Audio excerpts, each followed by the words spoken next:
کیونکہ یہ نصرباز ہیں، یہ لوگوں کو کنفیوز کر دیتے ہیں. لا الہ الا اللہ محمد رسول اللہ کہ ہم نے پورا چارٹر آف ڈیمانڈ 38 نکات ایک ایک پوائنٹ ڈسکس کیا اور ہم نے ان کو کہا، چھوٹی سی بات بتاتا ہوں، ہم نے کہا جی 10 ارب روپیہ کدھر ہے بجلی کا؟ وہ تو ارجنٹ میٹر کے لیے ہم نے لیا تھا کہ سردیوں میں آپ کے ٹرانسفارمر، آپ کی تاریں، آپ کے فیڈر اپ گریڈ ہوں گے تاکہ لوگ اس عذاب سے باہر نکلیں.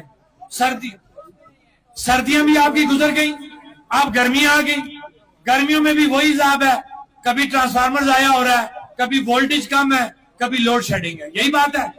ہم نے کہا جی بتائیں 10 ارب روپیہ کدھر گیا؟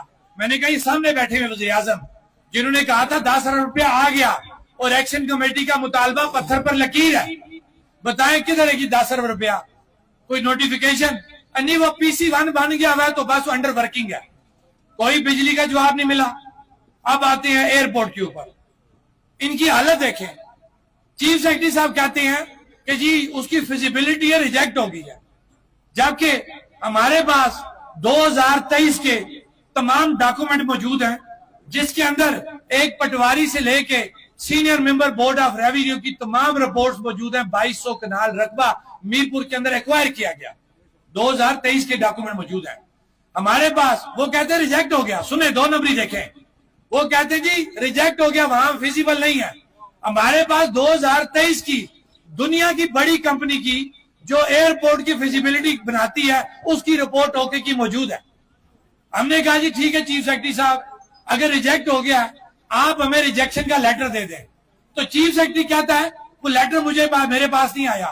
اور اگر تیرے پاس نہیں آیا تو اس پلیٹ فارم پہ بیٹھ کے کس طرح یہ دعویٰ کرتا ہے کہ فیزیبلٹی آپ کی ریجیکٹ ہوگی؟ جھوٹا ہے یا نہیں ہے؟ یہ آگی دوسری چیز. اب آتے ہیں جی انٹرنیٹ کے اوپر.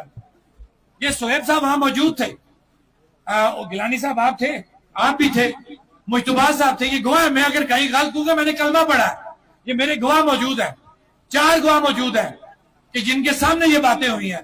انٹرنیٹ کا پوچھا، کوئی سر پیر نہیں. اسی طریقے سے جو چیز ہم نے ان سے پوچھی ہے، طلبہ تنظیموں کا پوچھا، جی ابھی ہمیں نام دے. تو میں نے کہا یہ دوست 3 سال سے کیا کر رہے تھے تم؟ صحت کارڈ کا پوچھا، ثابت ہو گیا کہ ٹوٹلی انہوں نے ڈرامہ کیا. حکومت پاکستان نے بھی، حکومت آزاد کشمیر نے بھی بڑی واہ واہ کرائی تھی، صحت کارڈ کا اجرا ہو گیا. 15-20 دن چلا، آج تمام اسپتالوں نے صحت کارڈ پہ علاج کرنے سے انکار کر دیا. وجہ کیا ہے کہ انہوں نے صرف اسلام آباد میں اسٹیٹ لائف کو پیمنٹ کی، آزاد کشمیر اور جی بی میں انہوں نے پیمنٹ نہیں کی. اور یہ ثابت ہو گیا وہاں پہ. اور یہ کہتے ہیں کہ جناب سارے معاملات حل ہو گئے. آپ کیا کہتے ہیں؟